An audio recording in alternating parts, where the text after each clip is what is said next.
El Inti Raymi fue la expresión más grande de los pueblos andinos, ¿no? Y todavía la mantenemos vivo.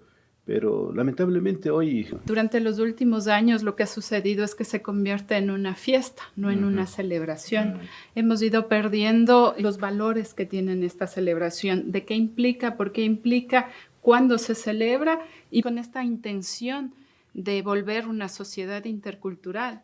Lo que ha sucedido realmente es que empiezan a hacer una mimetización de lo que es la celebración. Inti Raymi, o sea, más era conocido tal vez sus vocablos en el Perú, en Bolivia, pero acá en nuestro país, o sea, más le conocíamos como festejos grandes, días grandes, por eso decimos Hatun Punja. Tu apoyo es muy importante y lo haces suscribiéndote al canal. Así continuamos generando contenido de pueblos y nacionalidades. Sobre todo, no olvides compartir. Nos vemos. Bajo un mismo sol.